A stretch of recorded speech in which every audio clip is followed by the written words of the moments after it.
പാഠം 487. ഒരു പരസ്പര സഹായ കമ്പനി.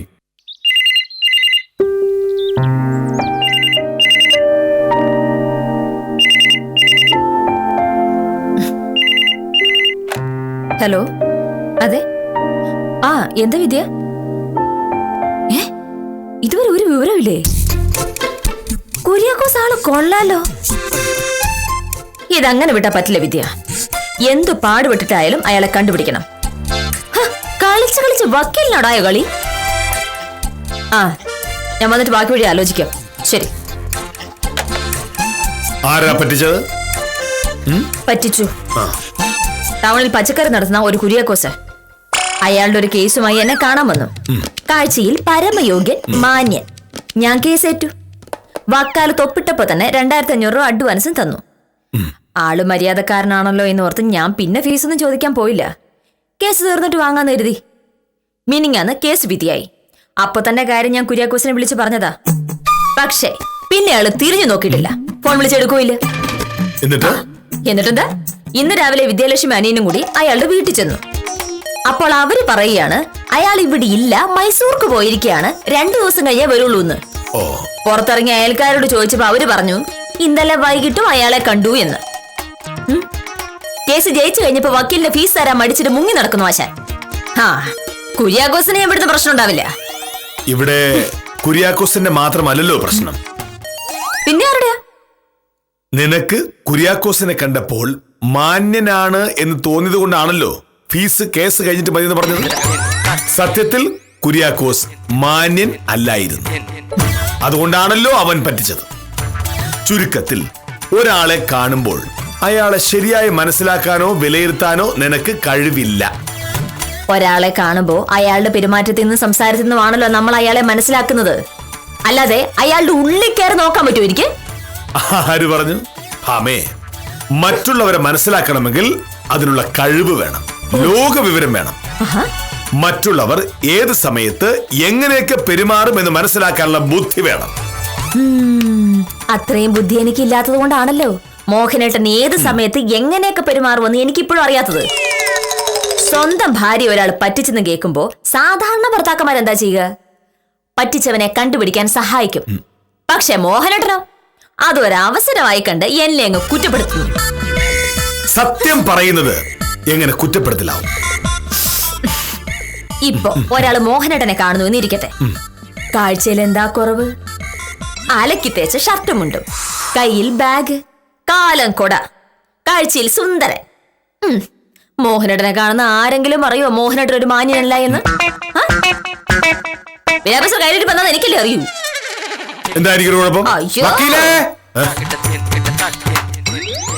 ഉത്തമം വന്നുകൊണ്ട് ഈ തർക്കം തുടരാൻ ഞാൻ താല്പര്യപ്പെടുന്നില്ല. ഒരു വക്കീലിനെ സംബന്ധിച്ചിടത്തോളം കേസാണല്ലോ ഏറ്റവും വലുത്. ഉത്തമൻ വന്നത് ഏതോ കൊള്ളാവുന്ന കേസ് കൊണ്ടായിരുന്നു. നമസ്കാരം വക്കീലെ. നമസ്കാരം. എന്താ ഉത്തമ രാവിലെ? ഒന്നും പറയാതിരിക്കുന്നതാണ് നല്ലത്. നമ്മുടെ തെക്കയിലെ ഗോവിന്ദൻകുട്ടി പോലീസ് പിടിച്ചോണ്ട് ഇന്ന് വെളുപ്പിലെ വീട്ടിൽ നിന്നാണ് അവനെ പൊക്കിക്കൊണ്ടുപോയത്. കോടതിയിൽ ഹാജരാക്കുന്നതിന് മുമ്പേ വക്കീലുമായിട്ട് സ്റ്റേഷനിലോട്ട് വന്നു കഴിഞ്ഞാൽ വിടാന്ന് SI പറഞ്ഞു. എന്താ കേസ്? അപ്പോ ഗോവിന്ദൻകുട്ടി, നമസ്കാരം സാർ. ഗോവിന്ദൻകുട്ടി ഇടയ്ക്കിടയ്ക്ക് ഇച്ചിരി വെള്ളം അടിക്കുമെങ്കിലും ഒക്കെ ആള് പാവമാണ്. രാവിലെ കുന്നുംപുറത്തെ ഭാസ്കരന്റെ വീട്ടിൽ ചെന്ന് ഭാസ്കരൻ എടുത്തിട്ട് തല്ലി എന്നാണ് കേസ്. മാന്യന്മാരെ വീട്ടിൽ കയറി തല്ലുന്ന തെമ്മാടികളെ പിടിക്കാനാണ് പോലീസ്. സാറേ, ഗോവിന്ദൻകുട്ടി അങ്ങനെ വലിയ കുഴപ്പക്കാരനൊന്നും അല്ല. സത്യം പറഞ്ഞ അവനും ഈ ഭാസ്കരനായിട്ട് നല്ല അടുപ്പത്തിലായിരുന്നു. ഈ ഭാസ്കര ആളത്ര ശരിയല്ല. എന്തെങ്കിലും അങ്ങോട്ടും ഇങ്ങോട്ടൊക്കെ പറഞ്ഞ് തെറ്റിക്കാണോ, അത്രേ ഉള്ളൂ. അതിനിങ്ങനെ ഈ വെളുപ്പാങ്കാലത്ത് തന്നെ പോലീസ് പിടിച്ചോണ്ട് പോകണമെന്നൊക്കെ പറഞ്ഞാൽ ശരിയാണോ? ഉത്തമൻ ഭാമയ്ക്ക് പഠിക്കുകയാണോ? അത് സാർ അങ്ങനെ. ഭാമ ഒരു കുര്യാക്കോസിന്റെ കേസ് വാദിച്ചതിന്റെ കാര്യം ഞാൻ പറയുകയായിരുന്നു. കാഴ്ചയിൽ മാന്യൻ, യോഗ്യൻ. അതുകൊണ്ട് ഭാമ അഡ്വാൻസ് ആയി കാശൊന്നും വാങ്ങിയില്ല. ഒടുവിൽ കേസ് ജയിച്ചപ്പോ കുര്യാക്കോസ് മുങ്ങി. ഒരാളെ ശരിയായി മനസ്സിലാക്കുന്നതിന്റെ കുഴപ്പം എന്താണ് എന്ന് മനസ്സിലായില്ലേ? അല്ല, അതുപോലെ അല്ലല്ലോ സാറേ ഇത്. ആണല്ലോ. ഉത്തമൻ ഇവിടെ ഇപ്പോ 2 പേരുകൾ പറഞ്ഞു. ഒന്ന് കുന്നുംപുറത്ത് ഭാസ്കരൻ. ഉത്തമന്റെ കണ്ണിൽ അവൻ ശരിയല്ല. പക്ഷെ എനിക്ക് ഭാസ്കരൻ നന്നായിട്ട് അറിയാം. മെനിഞ്ഞാന്ന് ഈ ഭാസ്കരൻ വില്ലേജ് ഓഫീസിൽ വന്നിരുന്നു. ഇതിപ്പോ ഞങ്ങൾക്കൊന്നും ചെയ്യാൻ പറ്റില്ല.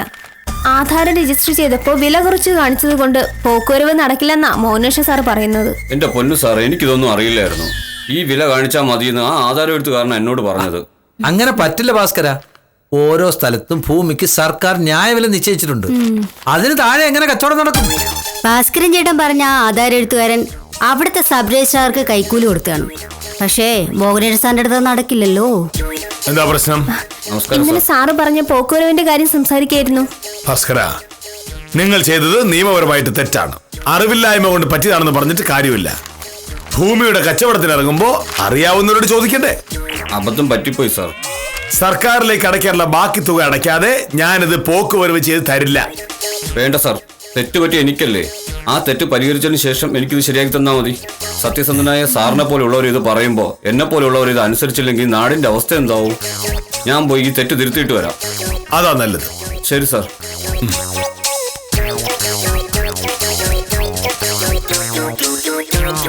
പാവം, നല്ല മനുഷ്യൻ. ഏതോ കള്ള ആധാരം എഴുത്താൻ പറ്റിച്ചതാ.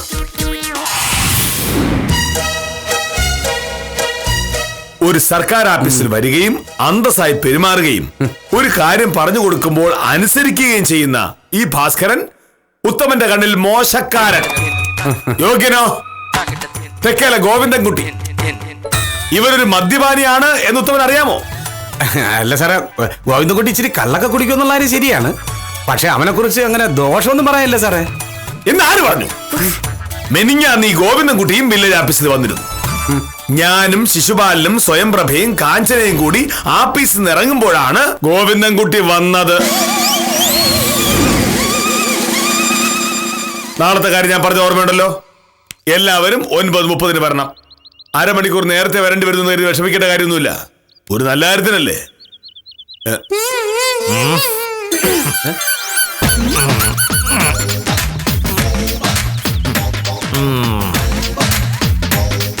നമസ്കാരം. എന്താ സാറേ നോക്കുന്നത്? എന്നെ മനസ്സിലായില്ലേ? സാറേ, തെക്കേലെ ഗോവിന്ദൻകുട്ടിയാ. അവൻ നല്ല ഫിറ്റാ. ഓ, ഇവിടെ ഗാന്ധിക്ക് പഠിപ്പിക്കുന്ന ഒരു വില്ലേജ് ഓഫീസർ ഉണ്ടല്ലോ, ഒന്ന് കാണാൻ വന്നതാ.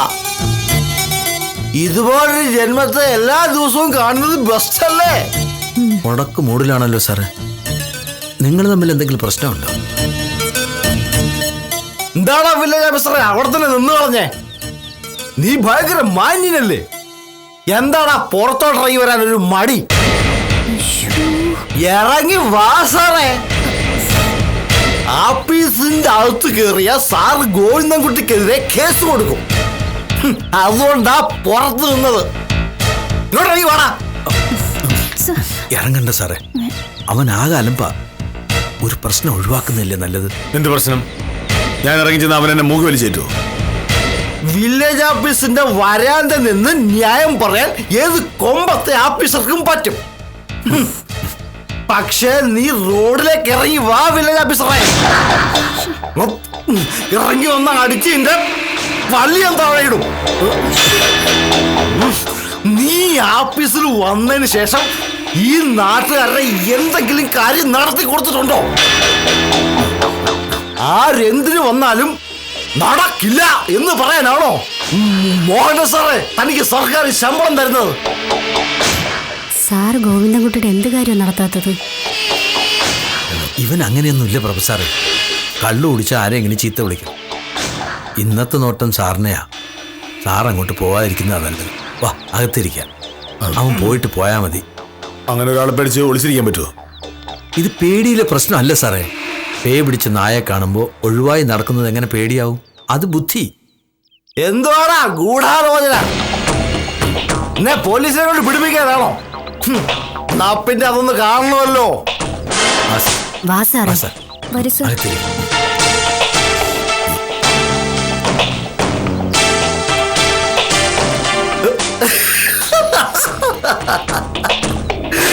നാടുറപ്പിക്കുന്ന വില്ലേജ് ഓഫീസർ പേടിച്ച് ഓഫീസിൽ കയറി ഒളിച്ചിരിക്കുന്നോ? എത്ര നേരം ഒളിച്ചിരുന്നിട്ടും കാര്യമില്ല. ഞാൻ ഇവിടെ തന്നെ കാണും.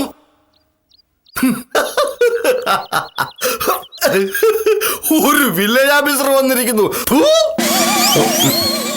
മാന്യനും സത്യസന്ധനുമായ ഒരു വില്ലേജ് ഓഫീസറെ വില്ലേജ് ഓഫീസിൽ വന്ന് ഒരു കാര്യവുമില്ല ചീത്ത വിളിക്കുന്ന ഗോവിന്ദൻകുട്ടി മാന്യൻ. ഇതാ ഞാൻ പറയുന്നത്, നിങ്ങൾക്കൊന്നും ഒരാളെ മനസ്സിലാക്കാനുള്ള കഴിവില്ല എന്ന്. അയ്യോ, ഈ സംഭവം ഞാൻ അറിഞ്ഞില്ല സാറേ. അറിയില്ല, നിങ്ങൾക്കൊന്നും അറിയില്ല. ഇനി പറയും ഗോവിന്ദൻകുട്ടിയെ ജാമ്യത്തിലിറക്കാൻ വക്കീൽ പോകുന്നുണ്ടോ ഇല്ലയോ? ഇല്ല. പക്ഷേ അത് ഗോവിന്ദൻകുട്ടി ഭാസ്കരനെ തല്ലിയത് കൊണ്ടല്ല. കൊലക്കേസിലെ പ്രതികളുടെ കേസ് വാദിക്കുന്ന എനിക്ക് ഒരു തല്ലുകേസിലെ പ്രതിക്ക് വേണ്ടി പോലീസ് സ്റ്റേഷനിൽ പോകുന്നതിൽ ഒരു പ്രയാസവും. പക്ഷേ ഉത്തമ, മോഹനേട്ടനെ ഒരു കാര്യവുമില്ലാതെ ചീത്ത വിളിച്ച ഗോവിന്ദൻകുട്ടിക്ക് വേണ്ടി ഞാൻ വാദിക്കില്ല. ഇത് വക്കീലെന്ന നിലയിലുള്ള തീരുമാനമല്ല, ഒരു ഭാര്യ എന്ന നിലയിലുള്ള തീരുമാനമാണ്. ഉത്തമൻ വേറെ വക്കീൽ അന്വേഷിച്ചോളൂ.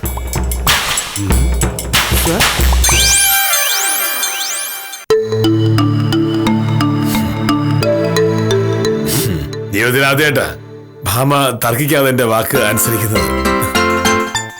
ഇനി പോടുന്നൊരു കാര്യമൊന്നുമില്ല. ഉത്തമ ചെല്ല്.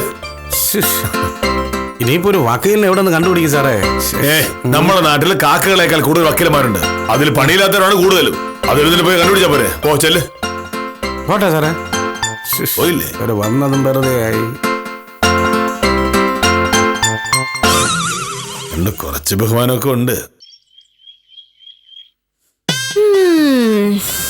എന്നാലും ഇത് കുറച്ച് അക്രമമായി പോയല്ലോ ശിശുപാലൻ ചേട്ടാ.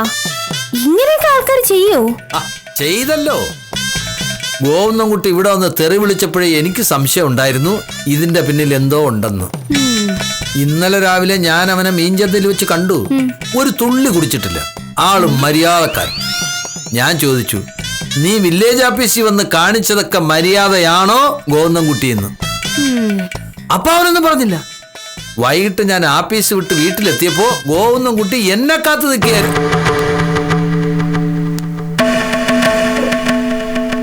ഏത് ഗോവിന്ദൻകുട്ടിയുടെ കാര്യമാണ് ശിശുപാലൻ പറയുന്നത്? തെക്കേലെ ഗോവിന്ദൻകുട്ടിയാണ് സാറേ. ഇന്നലെ വൈകിട്ട് അവൻ എന്നെ കാണാനായി വീട്ടിന്റെ അടുത്ത് കാത്തു നിൽക്കുകയായിരുന്നു. അവൻ ശിശുപാലൻ തെറി വിളിച്ചോ? ഇല്ല സാർ, അതല്ലേ തമാശ. അവൻ കുടിയൊക്കെ നിർത്തി മര്യാദക്കാരനായിട്ട് അവിടെ നിൽക്കുകയായിരുന്നു. ഇവിടെ വന്ന് സാറിനോട് മോശമായി സംസാരിച്ചത് ശരിയായില്ല. അവനൊരു അബദ്ധം പറ്റിയാണെന്ന് പറഞ്ഞു. വില്ലേജ് ഓഫീസിൽ വന്ന് വില്ലേജ് ഓഫീസറെ ചീത്ത വിളിക്കുന്നതാണോ അബദ്ധം? ഇതേ ചോദ്യം ഞാനും ചോദിച്ചു സാറേ. അപ്പോഴല്ലേ സത്യം അറിയുന്നത്. മെനഞ്ഞാന്ന് രാവിലെ ആ ഭാസ്കരൻ പോക്കുവരവിന് വന്ന കാര്യം ഓർമ്മയുണ്ടോ? പോക്കുവരവ് നടക്കില്ല എന്ന് സാറ് പറഞ്ഞപ്പോ അവൻ ഭയങ്കര മര്യാദരാമനായി ഇറങ്ങിപ്പോയത് ഓർമ്മയുണ്ടോ?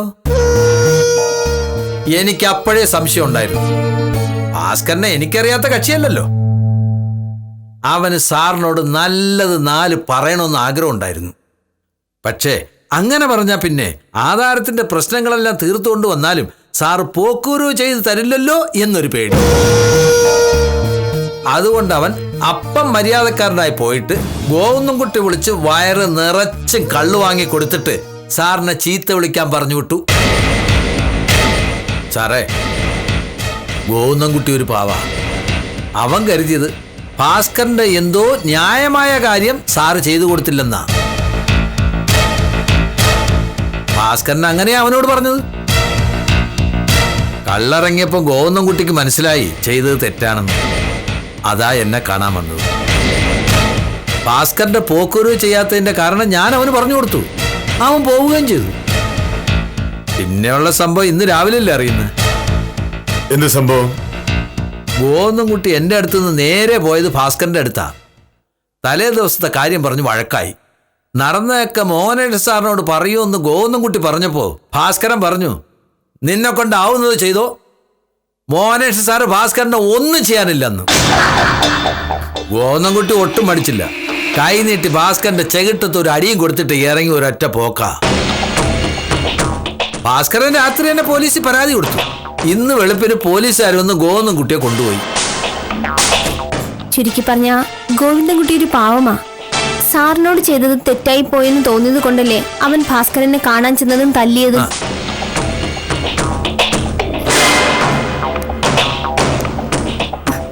അതെന്താ ശിശുപാലൻ ചേട്ടാ, നമ്മൾ ഇത്രയൊക്കെ പറഞ്ഞിട്ട് മോനിഷ് സാറ് ഒന്നും മിണ്ടാതെ പോയത്? സാറിന് ഇപ്പോഴും ഗോവിന്ദൻകുട്ടിയോട് വിരോധമായിരിക്കും. എന്നാലും ഒരു അബദ്ധം പറ്റിയതിന്റെ പേരിൽ ഇനി ആ പാപത്തിനോട് ദേഷ്യം കാണിക്കുന്ന കഷ്ടാ.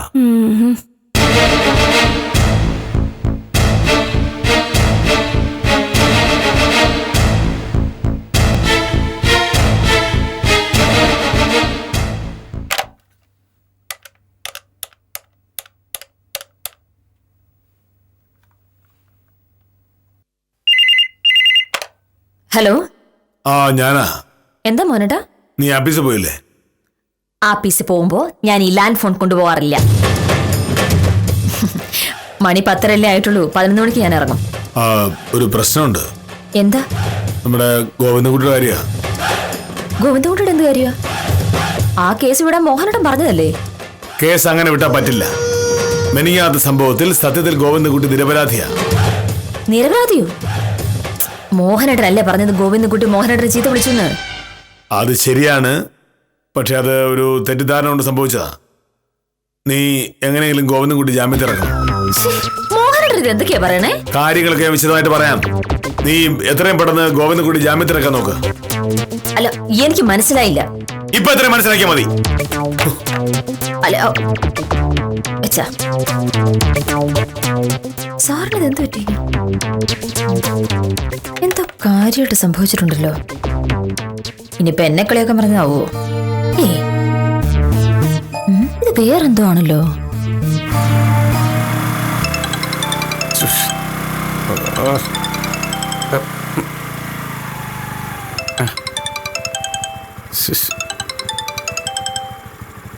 ഹലോ. ആ ഉത്തമൻ എവിടെയാ? ഞാൻ പഞ്ചായത്ത് ഓഫീസിന്റെ അടുത്തുണ്ട് വക്കീലേ. എന്ത് സംഭവം? ഉത്തമൻ പെട്ടെന്ന് പോലീസ് സ്റ്റേഷൻ അടുത്തേക്ക് വാ. പോലീസ് സ്റ്റേഷനിലേക്കോ? അതെ, നമുക്ക് ഗോവിന്ദൻകുട്ടി ജാമ്യത്തിൽ ഇറക്കണ്ടേ? അല്ല വക്കീലത് വരൂലെന്ന് പറഞ്ഞേ. ആ തീരുമാനം മാറ്റി. ഞാൻ വരാം. അയ്യോ വക്കീല് മോഹനേഷ് സാർ അറിഞ്ഞാലേ അത്. മോഹനകൃഷ്ണൻ സാർ തന്നെയാണ് പറഞ്ഞത് ഗോവിന്ദൻകുട്ടി ജാമ്യത്തിൽ ഇറക്കാൻ. ഞാൻ ഉടനെ ഇവിടെ നിന്ന് ഇറങ്ങും. ഉത്തമൻ അവിടെ കാണണം. Hello hello hello. ഇതെന്തോന്ന് മറിമായം? അപ്പൊ ഈ ഗോവിന്ദൻകുട്ടി തന്നെയല്ലേ മോഹനേഷ് സാറിനെ ചീത്ത വിളിച്ചത്?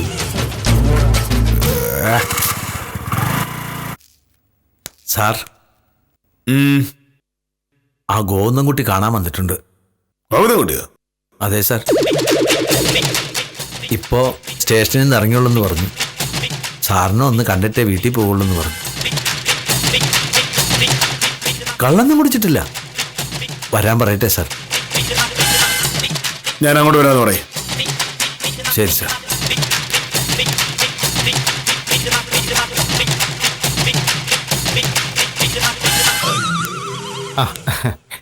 എന്താ ഗോവിന്ദൻകുട്ടി? എനിക്കൊരു തെറ്റ് പറ്റിപ്പോയി. സാർ ക്ഷമിക്കണം. ഭാസ്കറിനെ എനിക്ക് നേരത്തെ അറിയാം. സാറ് മനഃപൂർവ്വം അവന് പോക്കുവരവ് ചെയ്ത് കൊടുക്കാത്തതാണെന്ന് അവൻ പറഞ്ഞപ്പോ ഞാൻ വിശ്വസിച്ചു പോയി സാർ. പിന്നെ ഭാസ്കരൻ കുറെ കള്ളും വാങ്ങിച്ചു തന്നു.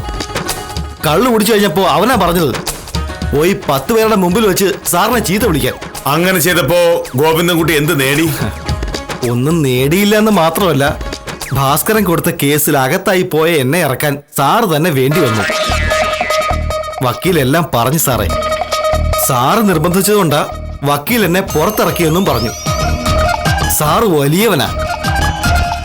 ഈ ലോകത്ത് വേറെ ആരും ഇങ്ങനെ ചെയ്യില്ല. വലിയ നന്ദിയുണ്ട്. ഗോവിന്ദൻകുട്ടി, ആരെങ്കിലും എന്തെങ്കിലും പറയുന്ന കേട്ട് എടുത്തു ചാടിയാൽ ഇങ്ങനെ ഇരിക്കും. അത് മാത്രമല്ല, അമിതമായ കള്ളുകുടി കാരണമാണ് ഗോവിന്ദൻകുട്ടി ഇങ്ങനെയൊക്കെ ചെയ്യുന്നത്. ഇല്ല സാറേ, ഇനി ഞാൻ ഇങ്ങനെ കുടിക്കില്ല, സത്യം. അപ്പൊ ഗോവിന്ദൻകുട്ടി ചെല്ല്. പിന്നെ ആ ഭാസ്കരനെ കാണാൻ ഒരു കാര്യം പറഞ്ഞേക്ക്. ഈ നൂറ്റാണ്ടിൽ അവന്റെ പോക്ക് വരവ് നടക്കില്ല എന്ന്. ഓ ഓ ഓ ശരി സാറേ.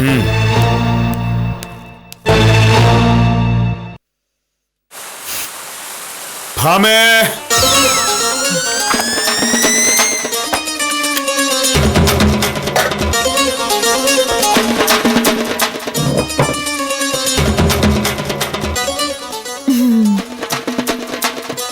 എന്താ സാറിന്റെ മുഖത്തൊരു ചമ്മല്? രാവിലെ സാർ എന്തൊക്കെയാ പറഞ്ഞത്?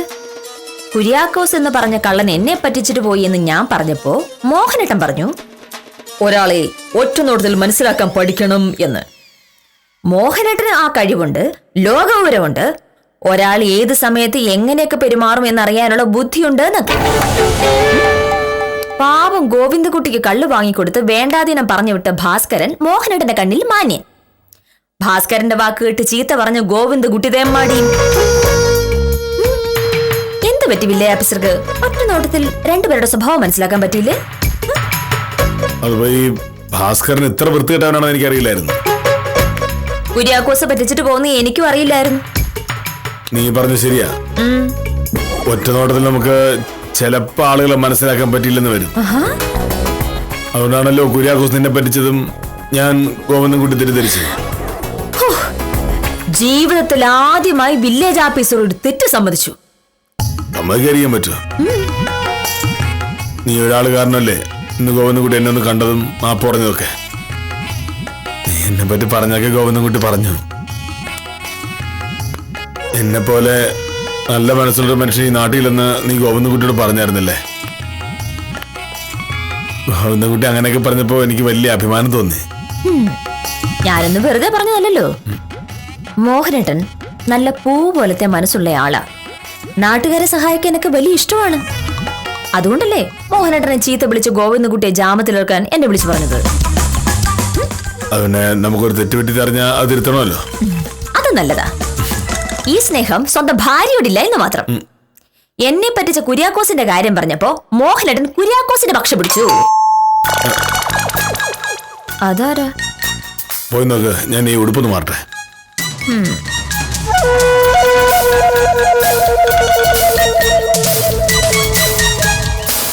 ആഹാ, ആരാ ഇത്?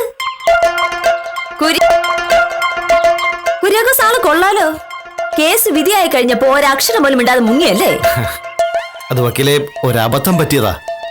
പൈസ കൊണ്ടുവന്നിട്ടുണ്ട്. അപ്പൊ പൈസ കയ്യില്ലെങ്കിൽ ഒന്ന് പറഞ്ഞ പോരായിരുന്നോ? അതല്ലേ എന്റെ മര്യാദ. എന്തായാലും കുര്യാക്കോസ് ഇന്ന് ഇത് കൊണ്ടുവന്ന് നന്നായി. കുര്യാക്കോസിന്റെ പേര് ഞാനെന്ന് കേട്ട പരിഹാസത്തിന് ഒരു കണക്കില്ല. കുര്യാക്കോസിനെ മനസ്സിലാക്കുന്നതിൽ എനിക്ക് പറ്റിയെന്നാണ് മോഹനേട്ടൻ പറഞ്ഞത്. ഇപ്പൊ മനസ്സിലായോ മോഹനേട്ടാ എന്റെ കണക്കൂട്ടിൽ തെറ്റിട്ടില്ല എന്ന്? 2 ദിവസം കഴിഞ്ഞെങ്കിലും കുര്യാക്കോസ് പൈസയായിട്ട് വന്നല്ലോ. അത് വക്കീലെ ഞാൻ വന്നതല്ല, സാറിനെ അന്വേഷിച്ച് പിടിച്ച് കൂട്ടിക്കൊണ്ട് വന്നതാ. വരട്ടെ വക്കീലെ. മോഹനേട്ടൻ അന്വേഷിച്ച് കണ്ടുപിടിച്ചെന്നോ? പിന്നല്ലാതെ നീ കുര്യാക്കോസിനെ മനസ്സിലാക്കാൻ തെറ്റുവരുത്തിയതുപോലെ ഞാൻ ഗോവിന്ദൻകുട്ടിയെ മനസ്സിലാക്കാനും തെറ്റുവരുത്തിയല്ലോ. ഞാൻ പറഞ്ഞത് കേട്ട് നീ ഗോവിന്ദൻകുട്ടിയെ ജാമത്തി ഇറക്കി. അപ്പോ നിന്റെ കാര്യത്തിൽ ഞാനൊന്ന് സഹായിക്കട്ടെ. കുര്യാക്കോസ് ആള് മഹാകള്ളനാ, പക്ഷെ എന്റെ സ്വഭാവം മാറുമെന്ന് കണ്ടപ്പോ കൂടെ വന്നു. മറ്റുള്ളവരെ മനസ്സിലാക്കുന്നതിൽ തെറ്റുവരുത്തിയതുപോലെ എന്റെ വില്ലേജ് ഓഫീസറെ മനസ്സിലാക്കുന്നതിലും ചെറിയൊരു തെറ്റ് പറ്റിയോ എന്ന് സംശയം. പക്ഷേ എനിക്ക് നിന്നെ മനസ്സിലാക്കുന്നതിൽ ഒരു തെറ്റും പറ്റിയിട്ടില്ല. അതുകൊണ്ടല്ലേ കുര്യാക്കോസിനെ ഞാൻ അന്വേഷിച്ച് കണ്ടുപിടിച്ച് പൊക്കൊണ്ടുവന്നത്. നന്ദി. ഒരു പക്ഷേ പരസ്പരം കാണുമ്പോൾ പോരടിച്ചേക്കാം, പിണങ്ങിയേക്കാം. പക്ഷേ കാര്യത്തോടടുക്കുമ്പോൾ ഇവർ ഒറ്റ മനസ്സാണ് എന്നതാണ് സത്യം. സ്നേഹിച്ച് വഴക്കുണ്ടാക്കുകയും വഴക്കുണ്ടാക്കി സ്നേഹിക്കുകയും ചെയ്യുന്ന ഈ ദമ്പതികളുടെ പുതിയ കഥകളുമായി കാര്യം നിസാരം തുടരും.